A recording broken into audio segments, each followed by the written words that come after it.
Sanibonani babukeli champion. Sengiphinde ngabuya futhi kuyi Mafiki TV ngayi Heartbreak.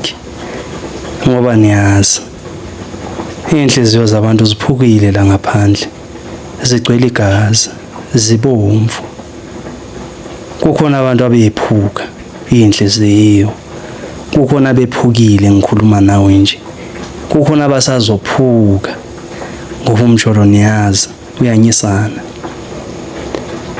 Bayasibhalela ke abantu ngemijolo yabo ukuthi bephuka kanjani. Namhlanje ke sibhalelwe inkosazana lana iyasibekela udaba ukuthi yephula inhliziyo. Mangabusachitha isikhathi mangene kulo udaba la lenkosazana nizwele nina ukuthi yephuka kanjani, iphulwa ubani.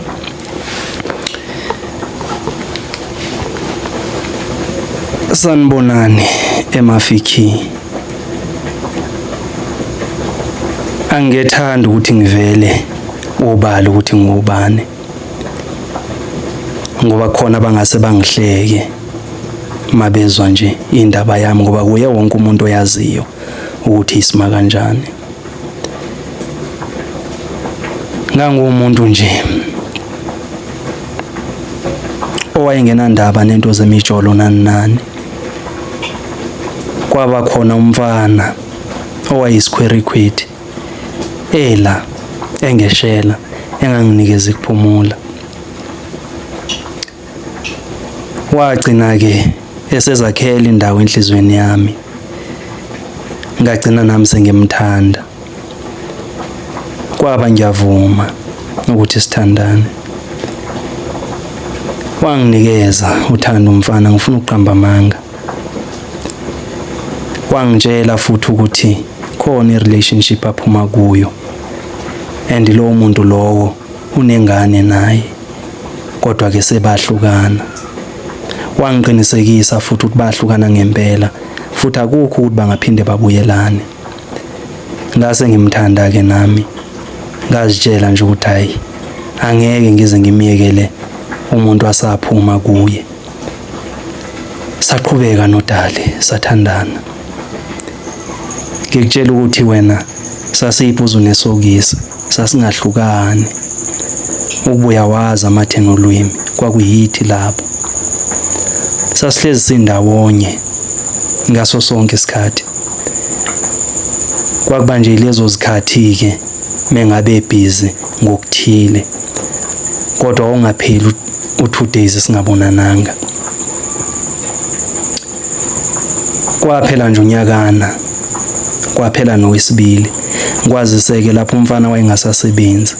Ukuhlukana kwakhe nobaby mama bahlukaniswa vele nje ukuthi wayengasasebenzi. Kwasho ukuthi ubaby mama vele wayizihlalele yona imali. Mina engangisebenza nganginawo ukumsiza ubaby lapho la ekhala khona. Ngimspoila nje ngayo yonke indlela ongathi uyicabange. Ngoba noma kuthiwa siyazikhipha imina owayikhokha. Kuphela wesithathu unyaka sengibona ukuthi ayila indlela emshadweni ngiyayibona. Siyathandana sinoDali hayi kancane futhi. Wabe sethola umsebenzi uGayi. Kwaba mnandi saqhubeka sathandana. Kuqale nje makuphela inyanga ukuba ngiphazame zazintathu. Wabe senento eluke nje ethi uyobona umntwana. Kwathi ukusuka wabe sengasangiboni njalo. Mangithi ngifuna ukumbona abikhe lokho abikhe nalokho. Ngathi mase ngizwa ngamahemhem ngathola ukuthi usebuyelene nobaby mama. Futhi into yabo seyiphakamile ngamandla futhi liyavutha uthando phakathi kwabo. Kwangiphula inhliziyo lokho ngoba ngangizinikele kulomfana. Ngimsize engasebenzi manje mase isebenza yena usebona kahle ukuthi abuyele kubaby mama wakhe. Ngacela ukuthi sihlangane ukwenzela ukuthi ngizizwele mathupha ukuthi ngabe iqiniso yini lento ngiyizwile. Waphumela obala wangitshela ukuthi iqiniso usebuyele kubaby mama wakhe. Ngabuza ukuthi kungani enze ngalendlela. Washo ukuthi ubesamthanda vele noma sisathandana ubesamthanda ubaby mama wakhe. Qha ubeshawa nje ikona ukuthi ubethi mayimncenga angafuni kuzwa. So uthe mase ithola umsebenzi wathi mayizama ukukhuluma naye wamlalela. Ngabona ukuthi kuyisilima lokho kumfana. Ngaphela kusho ukuthi ubaby mama lo ubuye ngoba nakwe sebona ukuthi uyasebenza, ubuyele yona imali. Makuphinda kuphela umsebenzi uzomyeka futhi. Ngazama ukumbonisa. Wabese ngitshela ukuthi hayi uyaxolisa. Yena ufuna ukukhulisa ingane yakhe nomama wayo.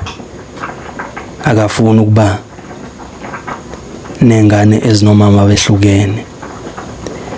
Ngazama ukumbonisa ukuthi hayibo le ntombazana izokushiya.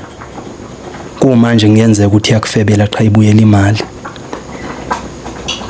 Wangivukela ngolaka uGayi ngabona ukuthi ayisengangami. Wangitshela ukuthi ucela sihlukane ngingaphinde futhi ngimfonele, ngingaphinde ngizama ukuxhumana naye. Yapho inhliziyo yami. Kodwa ngazitshela ukuthi mangiphume kulomfana isilima leso uqobo lwaso. Ngoba nobani uyayibona lento ukuthi le ntombazana ayibuyelanga uthando kodwa ibuyela imali. Kumanje nje ngibhala basathandana futhi kumnandi. Ngiyomstalker na ku Facebook ngifike ngibona ukuthi hey hayi kumnandi. Bengithi angeke ngisondele nje ngizoveza esami story ukuthi sisima kanjani. Ngiyabonga. Bafethu niyazwela ukuthi awusisi wephukile. Ayikho into engenziwa. Umjolo unjalo. Uyanyisana.